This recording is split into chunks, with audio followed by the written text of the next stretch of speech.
Okay, hello everyone, and welcome to Imperator Rome, the game that could have been great.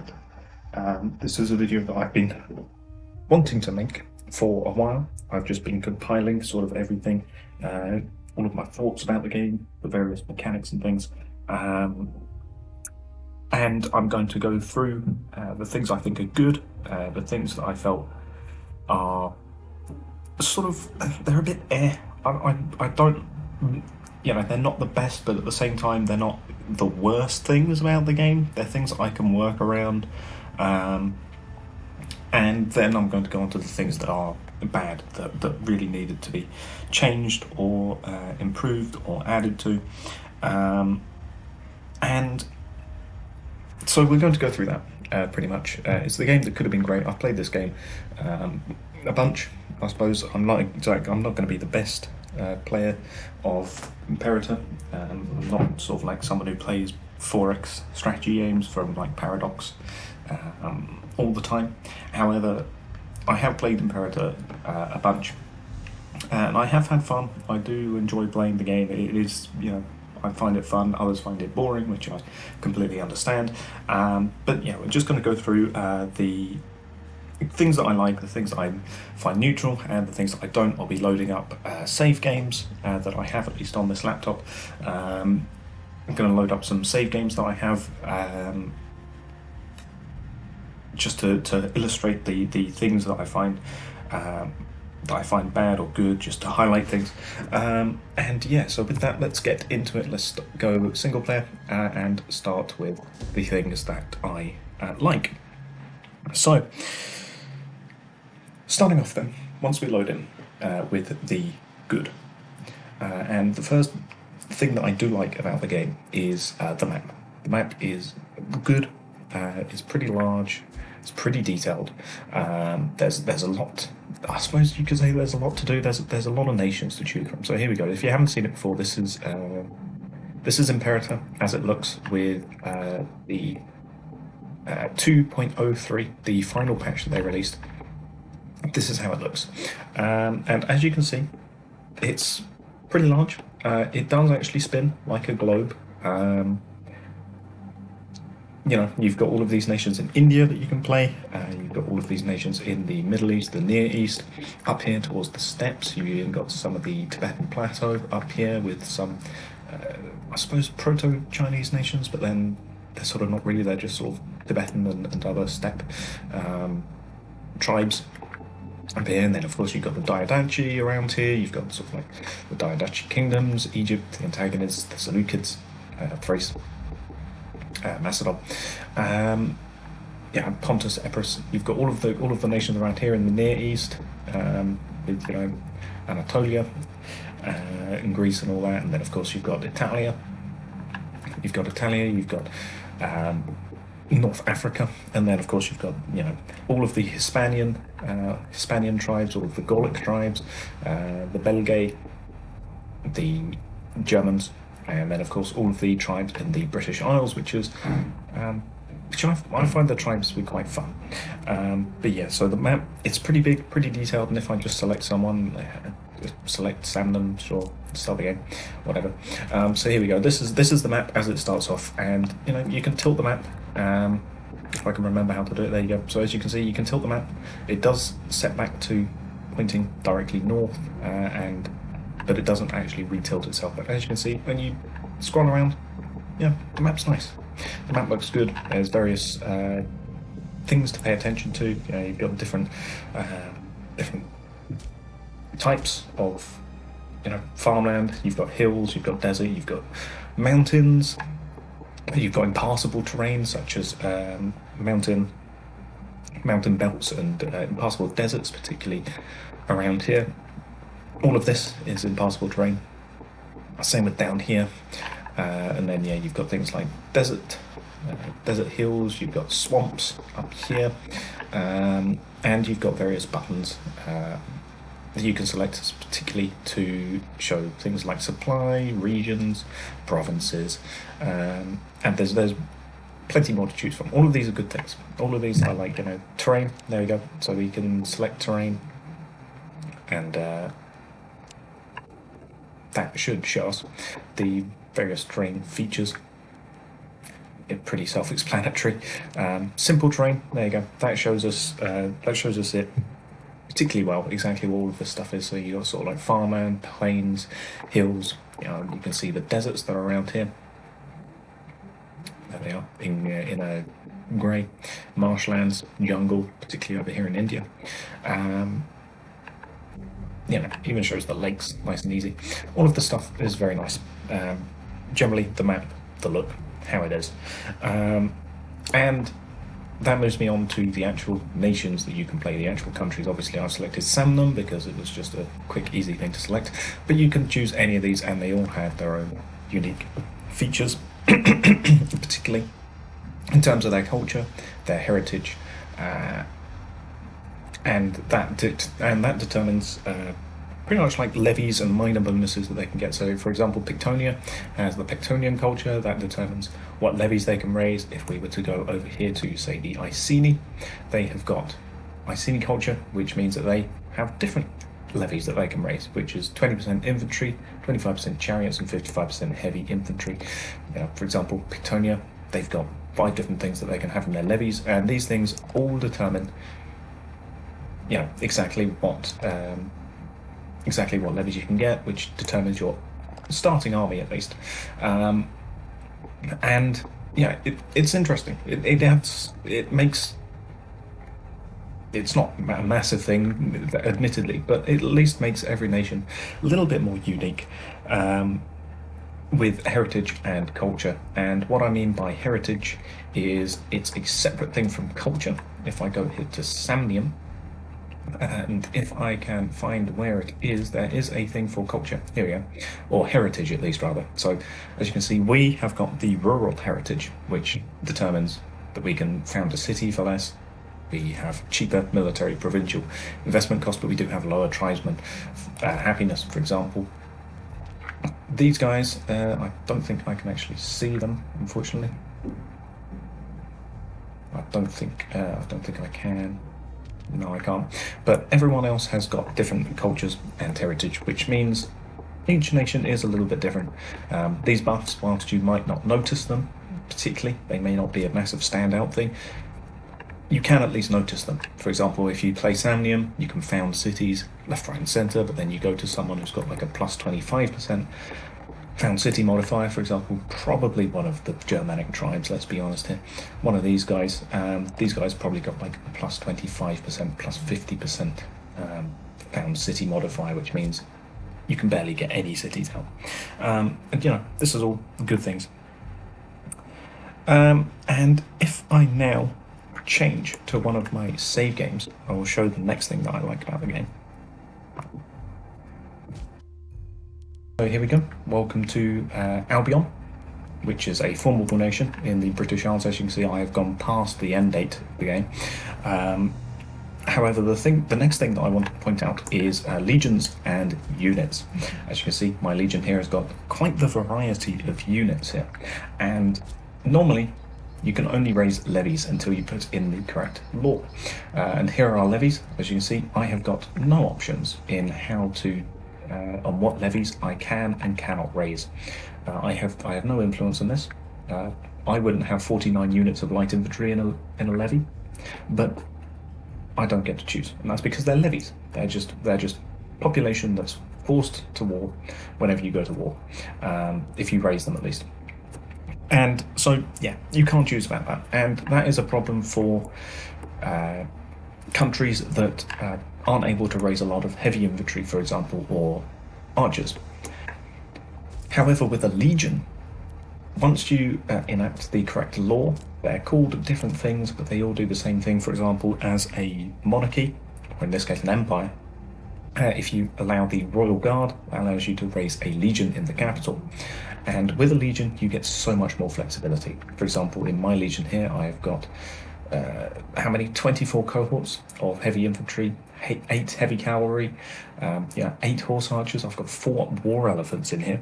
All of these things I wouldn't be able to raise with levies because I do not have the correct culture. I am the Iceni culture, which means I can only raise heavy infantry, chariots, light infantry, and when you get big enough, it will automatically give you supply trains as well. But as you can see, heavy infantry, chariots, light infantry, that's all I can raise with levies. However, with legions, I can put in anything I want.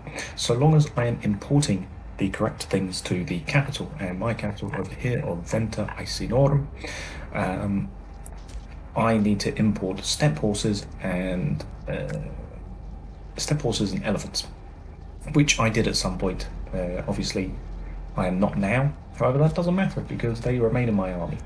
And it's a very good thing to have legions like this, which allows you to customize your armies essentially. Because war elephants are good counters to heavy infantry, so are archers and horse archers. Light cavalry, they're just useful. And there's a variety of units, and I do like the variety of units here. Siege engineers, which increases your siege ability, which makes sieging down countries a lot easier. Heavy infantry, they're just good infantry. Horse archers, they're just good archers. And yeah, they're really good for nations who can't raise heavy infantry, or a lot of it, especially if you're planning to take on Rome, who I will get to. But yeah, the unit variety, whilst not massive, is at least good. I do like the unit variety. And yeah, it's just useful to be able to raise your own armies and select what you want in your armies. Particularly in the most recent patch, I suppose you can say, for Imperator. And talking of armies, mercenaries. Mercenaries are extremely useful. They're expensive, which makes sense. They have a high upkeep cost, which makes sense. For example, if I was to purchase these guys now, I've got a mercenary maintenance premium of 191%, which will cost me nearly 10 gold every month. And then the 100 higher cost as well. And this is expensive, yes. However, when you're a growing nation, for example, if we were at the start of the game, you remember the map, and I was the Iceni, and I had mercenaries on my border, being able to save up money, buy them, bring them into my country, get their morale up, and have them just absolutely dominate over my neighbours when I can only raise 2,000 units, 2,000 total manpower in my levies. It's super useful. They're expensive, yes. They can be annoying, especially when the AI hires them. But then when you hire them, it's exactly the same for the AI. It's just an extremely useful thing to have. Mercenaries, they're expensive, yes, but they are very, very useful. And as the game progresses, more and more of them pop up. They're larger, and usually they actually have pretty good unit compositions compared to your levies. I mean, for example, these guys have got 16 units of archers and 5 units of light cavalry. I can't get light cavalry in my levies. However, these guys can. Same with these guys, 5 units of light cavalry. Yeah, these guys have also got archers as well. And archers are extremely useful. And I can't raise them with my levies. I just can't do it. And so being able to purchase mercenaries who have got archers, who have got light cavalry, is extremely useful as a growing nation, or even as a nation with a low population or with poor levies at their disposal, in order to take on a larger power like Rome or Carthage. Mercenaries are very useful to hire, even though they are expensive, but mercenaries are good, and I do like it. And finally, for the final thing that I particularly like about the game, is that the DLC that they did release was good DLC. I did like the DLC. Some of it was overpriced, yes, it is Paradox after all. However, the DLC that they did release with events for Rome and Carthage to simulate the Punic War, the Diadachi Kingdoms DLC, Heirs of Alexander, I believe it was called, that made this whole area at the start of the game far more interesting. And it gave these nations far more interest, at least at the start of the game, to simulate the wars of the Diadachi. The events only last for the first, 50 years. However, it made this whole area far more interesting, both to look at and to play, because it made it so that it just wasn't another, load of tribal nations. They weren't just randomly going to war and completing focus trees. Their mission trees were unique to them, and it actually made this area far more interesting. gave it far more life, far more flavour. And then there are a couple of other DLCs that were also quite good. The DLC that they did release was pretty nice. Unfortunately, they did drop the game, which meant that the DLCs stopped coming, obviously. However, from what I could see, the DLCs that they did release were at least adding flavour, adding uniqueness to the nations that they focused on, at least. And if only they continued doing that. But yeah, that's pretty much it for what I like on the game. So now, for the neutral stuff, the stuff that I find, it's not too difficult to manage, but it could be better. Starting out with aggressive expansion, this stuff up here. When you take land, whenever you take land, your aggressive expansion will go up. And that will give you negative bonuses. For example, it will give you it will lower your stability. It will give you monthly stability decay, rather, I should say. It will decrease your legitimacy. It will increase your war support. Increase your war exhaustion. Various other debuffs such as loyalty of characters and stuff like that. And so it means that you can't just sort of annex everything. I can't go to war, for example, with Carthage, siege down the entirety of Carthage, and just take it all, because I would absolutely destroy my nation. So it means that you are a bit stifled on expansion, especially when you have high aggressive expansion and you're just waiting for it to go down, and there's nothing you can do about it. There's a few things that you can do to decrease your aggressive expansion. For example, the technology tree, which is all right. But for example, I think it's oratory. Yeah, here we go. The oratory tree down here, going down some of these things, you will decrease your aggressive expansion impact, so you get less aggressive expansion per land tile that you take, or it will decrease your change. It will make your aggressive expansion go down faster, and all of these things. And yeah, that's stuff that you can do to manage it. However, it's not perfect. You do still have downtime when you do have high aggressive expansion, but you just sort of can't do anything. Because you're just waiting for your aggressive expansion to go down. And that's the same with tyranny. They sort of go hand in hand. Various events will increase your tyranny. Some events will decrease your tyranny if you have it, and it will obviously also decay by various things. Each month, for example, my ruler popularity changes my tyranny a little bit, my charisma, my ruler's charisma. And again, some technologies will also decrease your tyranny. And tyranny, again, it means that you have got, when you have high tyranny, this risk of civil war, this will be higher. The threshold will be lower, which means it's easier for you to get into a civil war.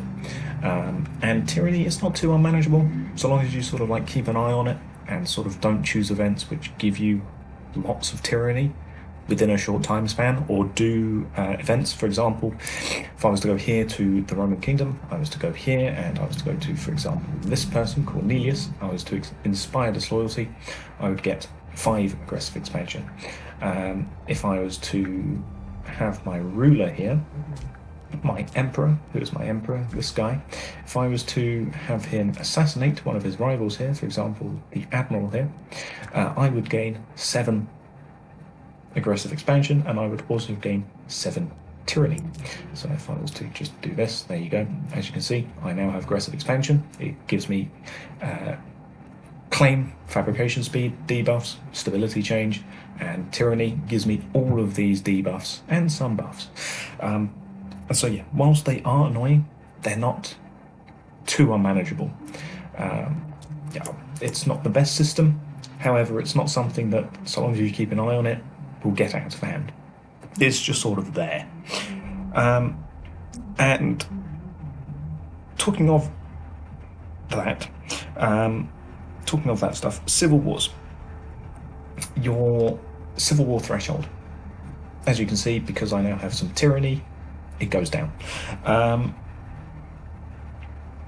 But the tyranny and the civil war sort of go hand in hand, because you have high tyranny, you have a low civil war threshold, and normally it's not too difficult to deal with this. For example, if you have got I don't have one now, but if you have a disloyal character, for example, if this person was disloyal and they had a high power base, I could simply bribe them and increase their loyalty. That's just how it is, and that will mean that the bigger the power base of the person who is disloyal, the greater the risk of the civil war. However, being able to just bribe people or give free hands or reward veterans, which will decrease their power base, or grant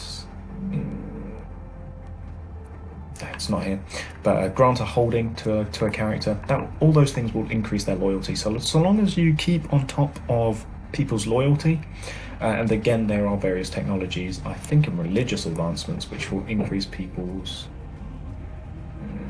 oh no, maybe not, maybe it's in oratory. Yeah, there you go. Things like this will increase the loyalty of characters, which again helps deal with civil war. And yeah, civil wars are annoying. However, they're not, so long as you sort of understand not to get this too high and to deal with disloyalty, as long as you can keep on top of that, there's no risk of a civil war. The problem with this, however, is that the AI doesn't understand this. And especially towards the late game, and especially over here, where we have got big nations with high tyranny levels, their civil war risk is 5%, and that's extremely low. It means that there is almost always, in the latter half of the game, there is almost always a civil war happening in either Egypt, the Seleucids, and the Mauryans, or in this case the Magandian Empire, because they have got a different leader. Yeah, in Carthage, in Egypt, in the Seleucids, and the Mauryans, there is always a civil war brewing, or going to brew, or is already out. And that's because the AI just can't deal with tyranny.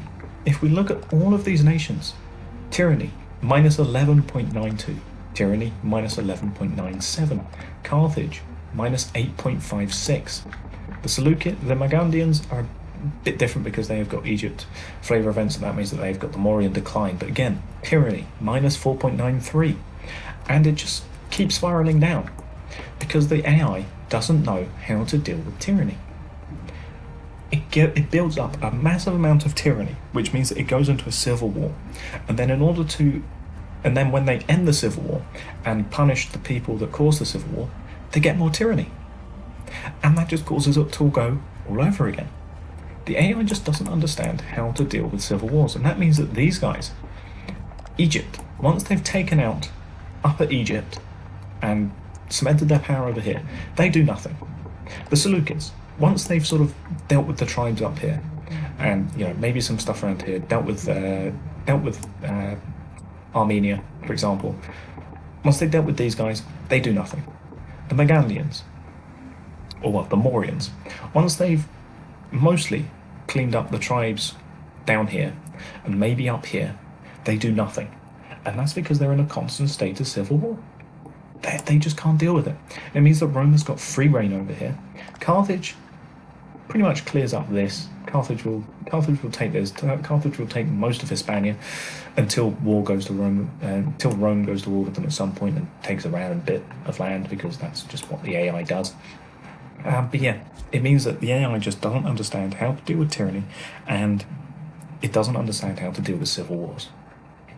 And that's due to the tyranny function. If they reworked the tyranny function, made it so the AI actually understands it and doesn't go into civil wars all the damn time, then maybe they'd be able to do something. But let's move away from that. Let's move away and instead talk about religion. As you can see, every nation has got different types of religion. I have been religious converting a lot of Germany, because I own a lot of Germany, and the Belgians here, which was Trevernia. Trevernia formed Belgium eventually. As you can see, they've also been converting a lot of this, which means that not a lot of the map is Tuistic anymore. Lots of it is Druidic, because that's what we are. And so we've been religion converting. However, religion isn't actually that important. It doesn't really do anything. Religion exists, and that's it. There's literally nothing. Um, Religion is pretty superfluous to how the game works. Sure, you could put in, you know, religious treasures into the altars here, and they'll give you minor buffs. Yeah, sure. And you've got various different deities which give you some minor bonuses, such as army morale or discipline or commerce income, research points, tax, population speed. But outside of selecting the particular deity that you want and them giving you this minor buff, there's absolutely no point to this. Religion has basically no function. For example, the Romans here, they're they're Hellenic, but that doesn't really mean anything. The Seleucids, they're Hellenic with some Zoroastrianism, I believe, maybe left around here. Yeah, there you go. They're actually mostly Zoroastrian. Egypt, Hellenic with a bit of Kemetic in here. Carthage is Canaanite. There's a tiny holdout of megalithic people here. Druidic, Iberic is nearly gone. Hindu, you've got some Bon. There might even be some Buddhist in here, but I don't think so. However, none of this really does anything for you. Changing to a different pantheon, it costs you... no, I can't do it here because I don't have any pops which have got a different religion. However, if I had, for example, some Hellenic pops, I could convert to Hellenic. I would get a big stability hit. But after that, I would just get some different Hellenic deities, and then what? Religion is barely in depth. Religion has got barely any function. Sure, it gives you some minor bonuses, but at the same time, it sort of doesn't do anything, which is why I think it's a bit of a meh feature. I mean, it's good that it's here. It's good to show that you can be druidic, and the more civilized nations over here, Hellenic, for example, or Canaanite. But it doesn't really do anything for you, and so it's just a bit of a meh function. If they rework religion, give it a more important role, then it would be something. But as it is, it's just sort of not. And you could argue that with culture as well. For example, I've been culture converting all of my lands. I am now all completely Iceni, and I mean, yeah. When you've got pops that are a different religion or a different culture, yes, it does decrease province loyalty. For example, here, province loyalty is at 9 because most of it is Iceni and Druidic now. And I think, these guys have only recently had their province loyalty increased. But even if a province is disloyal, all you need to do is go to harsh treatment, and that will increase your province loyalty. You just need to keep swapping between that and maybe found a city, build a grand theatre and a great temple once you've unlocked the things in technology, and then that's it. You just culture convert and bam, that's it. So yeah, it's nice to have it here, but at the same time it doesn't really do anything. And a minor note as well is when you go to war with people in the previous build, the first build of Imperator, you used to be able to take people's gold the same way as you can in EU4, for example, or in CK2, CK3. You can take people's gold when you in a peace deal instead of taking land. You can't do that, which I don't understand why. They had it and then they got rid of it, which is just really annoying. But still. Next up, espionage. You can't really do espionage. You can do some minor things. For example, in Belgia, I should say, Extravernia, I can go to characters and countries. I can do this, and I can see who they've got. Actually, quite a few people that are disloyal. But I can go down here to somebody who is semi-disloyal, but not too disloyal, who's got sort of like a big power base. For example, this guy, I can go to you, and I can inspire disloyalty, and he will get a negative disloyalty. But there's not really much else I could do to destabilize their nation, and it means that there's not really much espionage. You can support rebels, which increases unrest, and it increases the chance to have a revolt or a civil war, but there's nothing outside of that, and you automatically join the civil war when it happens. But yeah, you can't really like assassinate characters easily. You can't really destabilize nations easily. You can't cause a civil war easily. You can make friends with people. That's the easiest thing to do. But yeah, there's not really any espionage, which might be accurate to the time, but at the same time, being able to sort of do something to nations other than go to war would have been nice, but unfortunately we can't. And I am going to leave Albion for now and go to a different save game where I will continue talking about some things that are more air. Right, welcome to Tuscia. We're here. I've managed to kill Rome. It's very difficult. I'll talk about it later. But the next thing I want to talk about is navies. Navies and pirates. Navies, like levies and armies, it's nice that we've got various different options of ships to build. So long as you have a shipyard, you can build various ships from a Liburnum, which is like a bimarine, all the way up to a mega polymarine.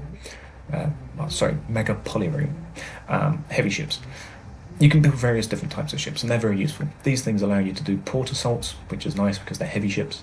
But at the same time, there's not quite as much variety, and there's not quite as much difference as it is forming a legion or an army. Though navies are quite nice, though.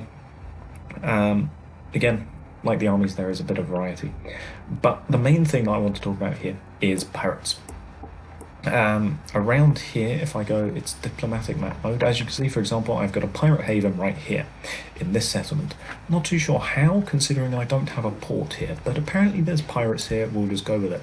And what this gives is it gives extra tax boost, but it also means that there's a pirate fleet who will go around and raid the local coast. And pirates are annoying. You can hire them as mercenaries. I don't think I can see a pirate fleet anywhere, but oh no, here we go. For example, here we go. Here's some pirates here in this port. And they will go around, they'll raid my coast, they'll raid the coast around here, they may even go as far as like over here, maybe a bit of Carthage. And I can hire them, much like a mercenary, I believe. Oh no, maybe you can't. Oh, I thought you were able to hire pirates. I guess you can't, never mind. But yeah, that makes them even more useless, because pirate raiding is annoying, yes. However, I don't really see what they do. Maybe I just don't pay much attention to the pirates. I hunt them down with my fleets when I can. Or, I'll set my fleets to destroy pirates. But that doesn't always work, because the pirates will often raid before the navy even sets out to go get them. But yeah, it says that the pirates raid a port, and I assume that they take some tax from it and they give some unrest. But they don't really give much else than that. You can't hire them as a navy. Yeah, there's this guy. There's the leader of the pirate. But yeah, now I can... Come on. Okay, you can hire them as mercenaries, which is useful. Gives people without a navy.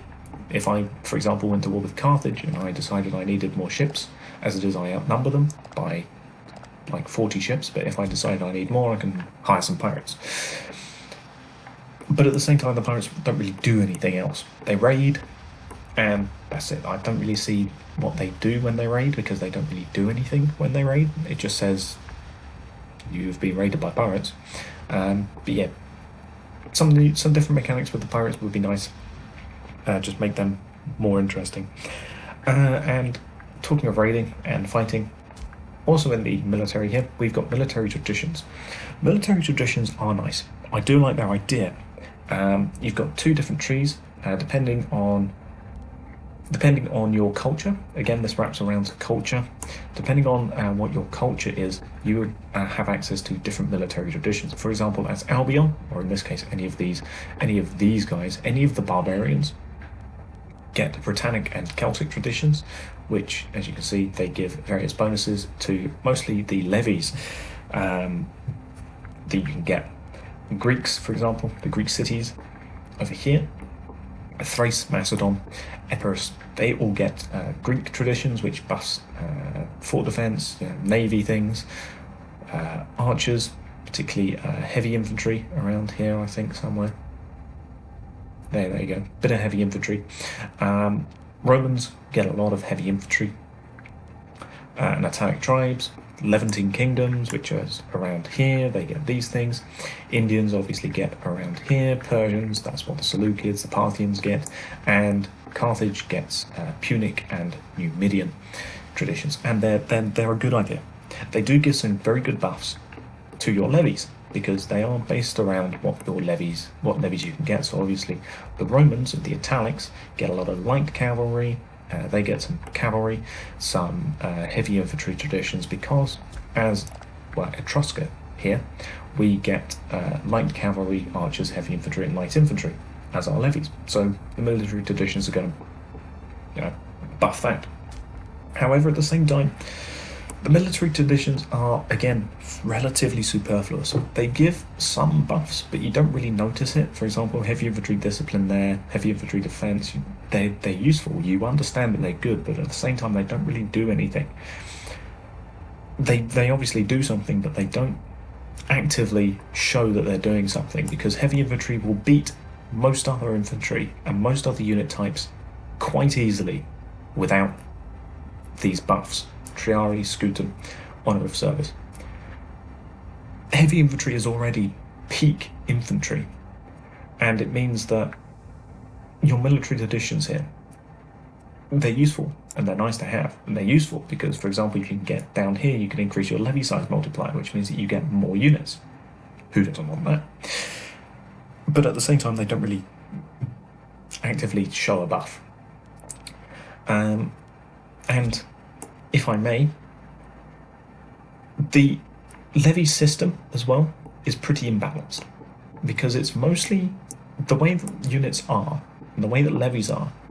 It means that if you're playing anyone who gets base heavy infantry and a lot of it, for example, any of the Italics, the Persians in this case, because if the Seleucids spawn with a user of Persian dynasty, they become the Persian Empire. But yeah, these guys, for example, heavy infantry, 35%. Egypt, they get heavy infantry, 35%. Over here, with the Iceni or someone like this, we get basically 20% heavy infantry. It means that unless you have legions, there's no way any of these tribes can take on anyone over here. And it means that any of the nations over here will just steamroll the rest of the world. And that's pretty annoying. But again, with legions and mercenaries, you can sort of counter that, but it does make taking on Rome very difficult. And let's talk about republics. I hate republics, at least in this game. All down to the support of the Senate. Republics, yeah, they make sense, obviously. The various problems that a republic has with passing bills and things, it makes sense. However, the Senate support thing is just absolutely annoying, because it cripples you if you don't have support in the Senate. If you want to do absolutely anything, if I want to go to war, I get 12 tyranny. If I want to change a law, I get 12 tyranny. If I want to grant someone a holding or do anything, I get 12 tyranny. And it means that I have to sit here and do nothing because the Senate support isn't over 51%. And there's no easy way of getting that up as well. There's no law which changes your Senate support. Not that I can change it, because if I want to do literally anything, I have to get 12 tyranny if I want to do anything. Yeah, I can do this, but I get 5 tyranny. It will give me some more support from a senatorial faction, but it gets me 5 tyranny. Everything that I try and do, I get tyranny, all because I don't have support in the Senate. Support in the Senate will go down whenever there is an election, So that means that you could get up to 51% Senate support, be able to do one thing, have an election, and you'll drop down to 25% Senate support and not be able to do anything again. And all you have to do is sit here and wait. I have sat here for about, 50 years since doing this, and I've been able to achieve nothing because I don't have support in the Senate. I can't go to war with Carthage because that'll get me 12 tyranny. Like, the Senate is annoying. Republics are absolutely annoying. Whenever I reform as a tribal nation, for example, to form Albion, you need to reform from a tribe into either a monarchy or a republic. I always go for a monarchy because you can actually achieve things as a monarchy. As a republic, if you don't have Senate support, your game will consist of sitting here and doing this. And just letting the time play. Welcome to Imperator Rome as a republic. Restore a monument maybe. Senate support goes up a little bit because I have got a little bit of support from a couple of senatorial factions. But otherwise, I sit here, accept a trade deal maybe, select an option when an event comes up, and that's it. That's my game. It gets incredibly boring incredibly quickly because I don't have support from the Senate to do anything. And that's the problem with the Republic. And that's all that I have on things that I find things that could work if they were reworked. But now we go to things that I do not like. And we're going to go to a different save game this time, because I have some things that I want to show.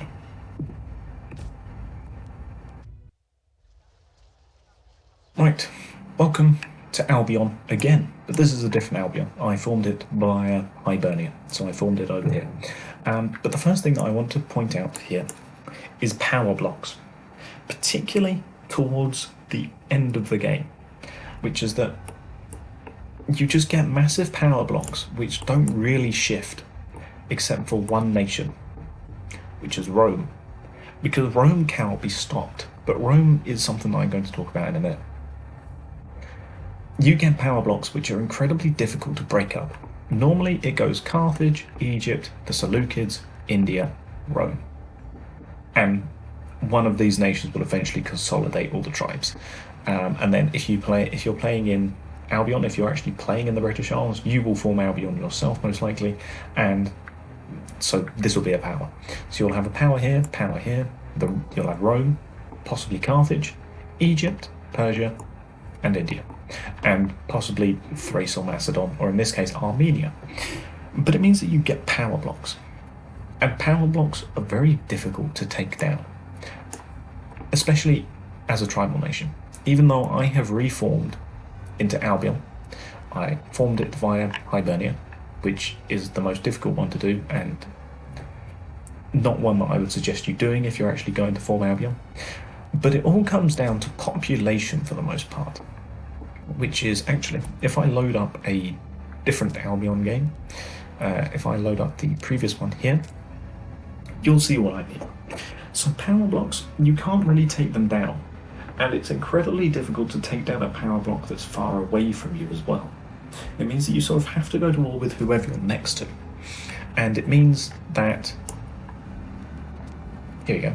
So welcome back to Icenian Albion.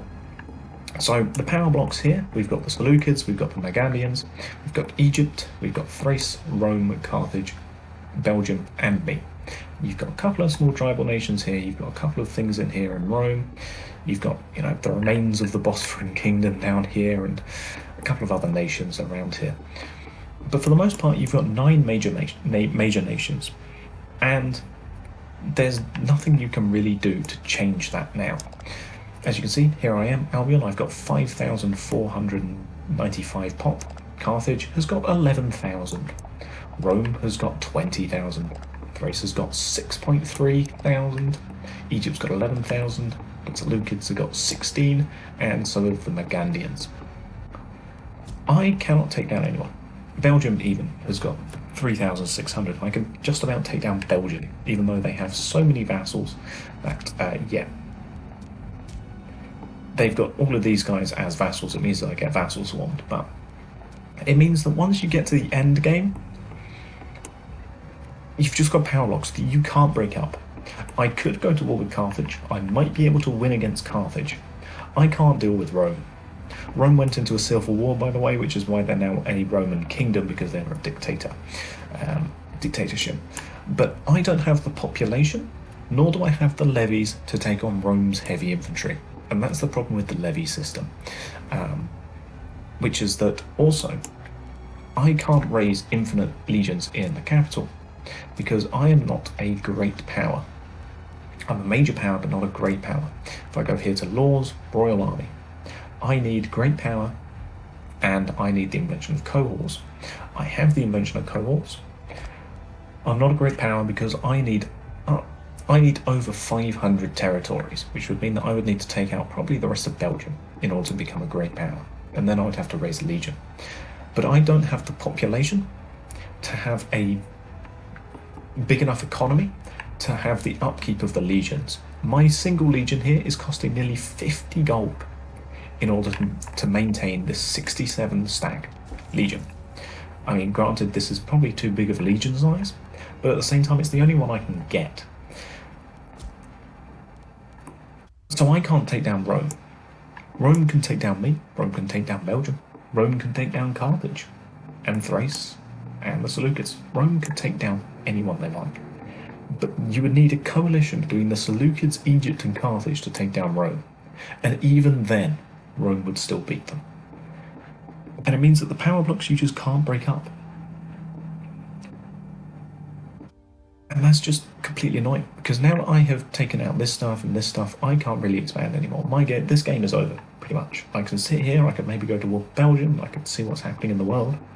But yeah, as you can see, Rome's taken little bits of Egypt, Rome's taken bits of Hispania, and there's nothing we can really do to stop Rome, because we've now got power blocks, and power blocks are difficult to take down, unless you're someone else who's a big power block, like Rome. And whilst it's not really able to be shown here, defensive leagues are pretty annoying as well to deal with. They're historical, but they're incredibly annoying to deal with.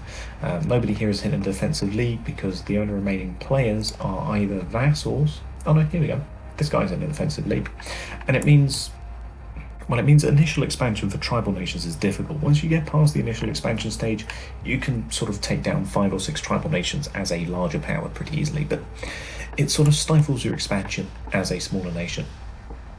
And it means that some countries are pretty impossible to play because you're going up against big powers. For example, unless you expand incredibly rapidly as a tribal nation in Hispania, you're going to get rolled over by Carthage. Unless you manage to form like half of Gaul under your nation, you're going to get rolled over by Rome.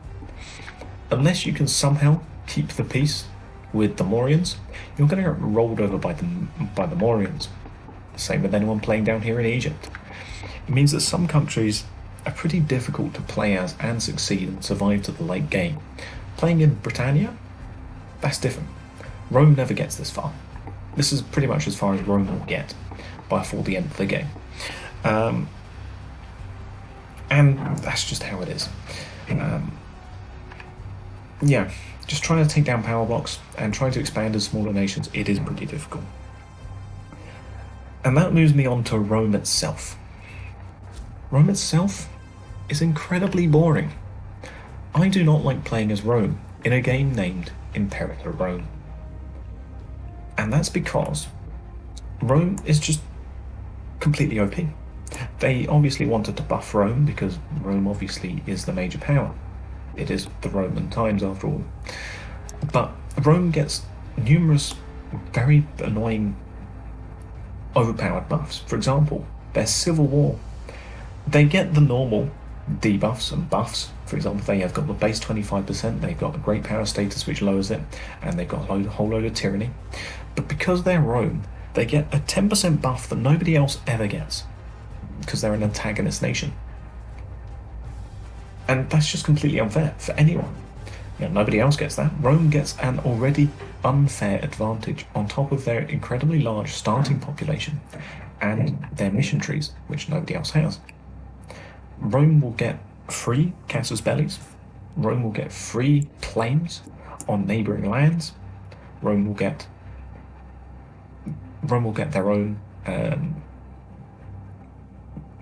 buffs. They will get their own missions, which just allows them to assimilate people incredibly rapidly, take land incredibly rapidly, expand for basically no problems.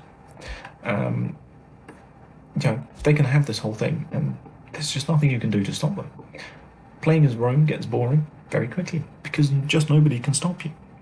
So long as you're not completely brain dead whilst playing as Rome, there's nothing anyone can do to stop you. And talking of Rome, in all of these save games that I've shown you, Rome never kills Carthage. The one thing that Rome did with 3 different wars, they never do in Imperator Rome. They have missions with the Carthage DLC, which makes them go to war with Carthage. But after that, it's down to the AI to decide whether they want to go to war with Carthage or not. And it means that Carthage is never killed, which is just weird. I mean, it's nice seeing Carthage around here in, 66, 66 AD. It's nice seeing Carthage still around, but at the same time, Carthage shouldn't be here. There should be Rome, but there's not. Rome never takes Carthage. In some games, as you saw, they'll take bits of Carthage, they'll take bits of Hispania, but they'll never completely kill Carthage. They'll annex like half of Thrace, but they'll take like 3 provinces off of Carthage and leave it at that. And it's just weird. And also, the game has got a lot of downtime.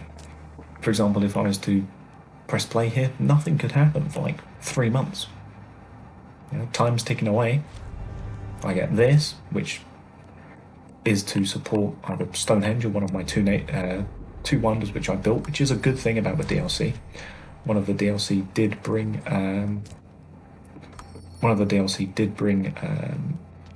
building your own wonders in, which is incredibly nice. But at the same time, the game's just quite boring. Somebody might sack a shrine, I get to select a button. A random event might pop up. Something might happen.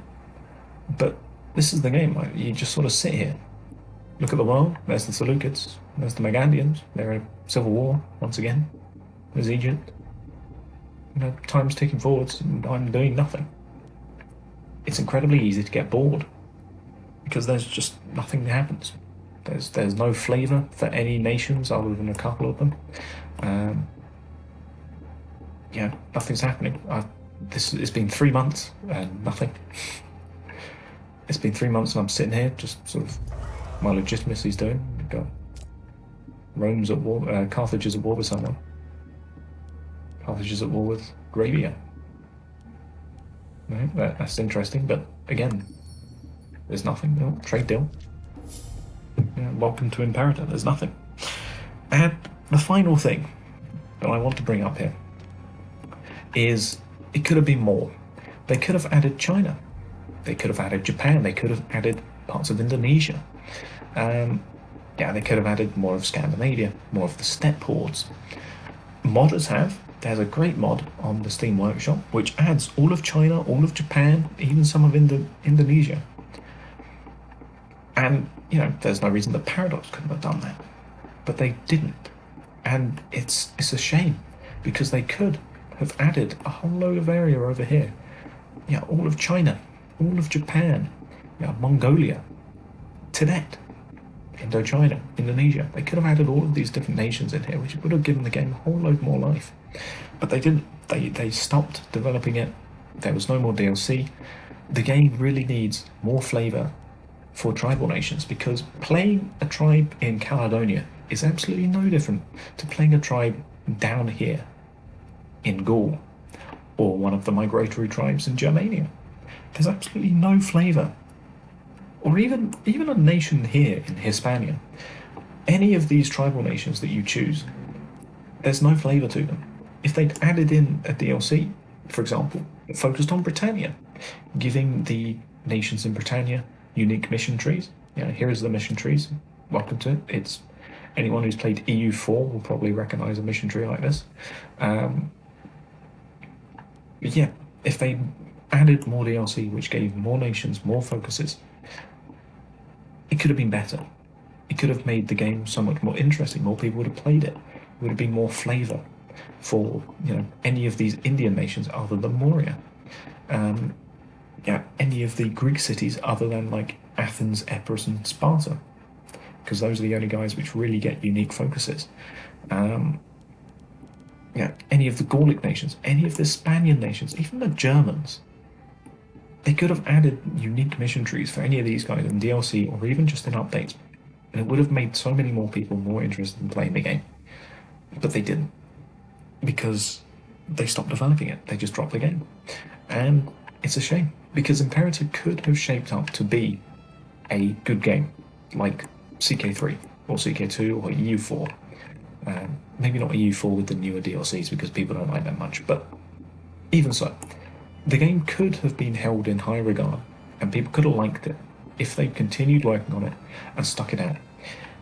It's a sort of Rome Total War, or Total War Rome 2 situation here. Creative Assembly, Rome 2 did incredibly badly at launch. Lots of people hated the game after launch.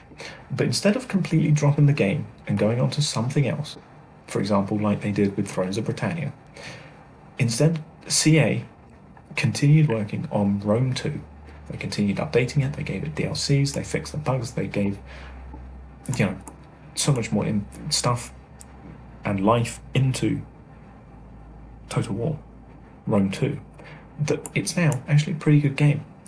If Paradox had just stuck with Imperator, followed what CA did, and just continued working on the game, gave it more DLC, it could have been a good game. But unfortunately, they dropped it after doing the 2.03 update, and they just dropped the game and moved on to different things. And it's a shame, because it needs more flavour. The nations need more flavour to distinguish themselves other than religion and culture and heritage. But unfortunately, they didn't. They dropped it. And it's the game that could have been great. But unfortunately, they dropped the game. And it's a shame, because Imperator could have been a great game, but they dropped it. And that is a complete list, or mostly complete list, of the good, the bad, and the neutral that I have with Imperator. I wanted to make this video for a while, and now I finally have. And I know it's probably going to be incredibly long, but that's it. Imperator, a game that could have been great. Thank you for watching, and goodbye.